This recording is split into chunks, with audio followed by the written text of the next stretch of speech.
Hi there. I just want to give a quick little review on this Sobowa trike I've been riding for 6 months or something. Um, yeah, I would just like to let you know that I absolutely hate everything about this trike. Um, if you compare it with what I was supposed to get, which was a PAPA GRANDE 2023 model, I can't even go up small hills like just behind me there.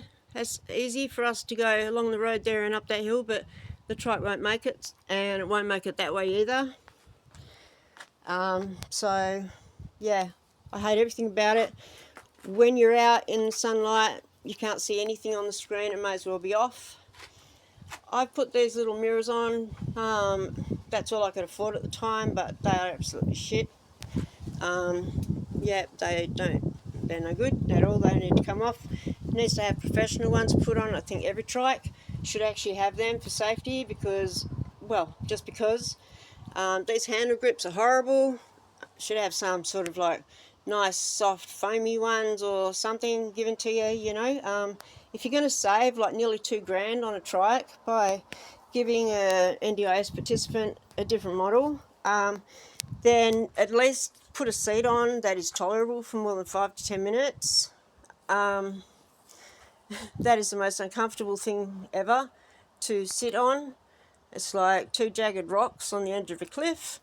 I tried to adjust the suspension, but it has a high tensile steel spring and there was no movement whatsoever. I think he took the axle angle grinder, so yeah, so that's really uncomfortable. Don't know how to get the battery out. I've looked through the book, everything like that.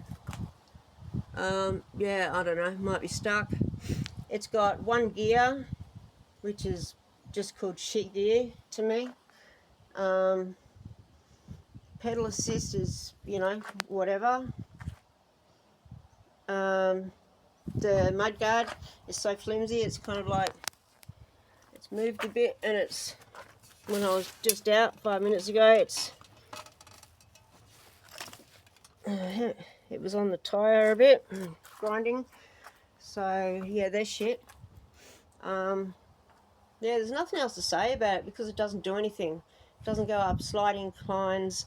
Doesn't sit still. As soon as you you know, as soon as you stop, it just rolls away from you and turns left, and you know, frustrating as hell. Yeah, there's nothing good about this Sobowa trike whatsoever. And you watch out for these people who are service providers, even like mobility supply shops. You know, especially like, you know, in the countryside, who, you know, give you something less than what you were given, you were allowed to have. And the only people that really suffer with this whole NDIS is the actual participants. They're probably the ones not doing anything wrong and being honest, and they're the ones that are getting screwed over. This is not a PAPA GRANDE trike from BMS that had 7 Shimano gears, had the ability to lock the grip, so you didn't constantly have to be using it.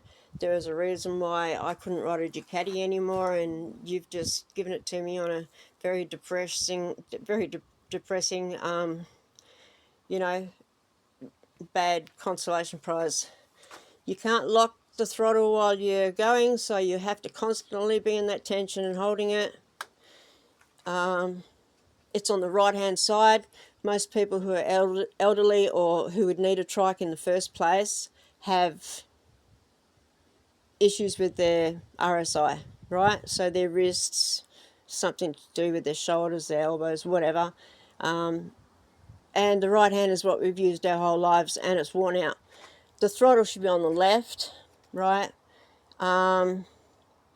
This has no functions. It has no change in speed or the light is stupid.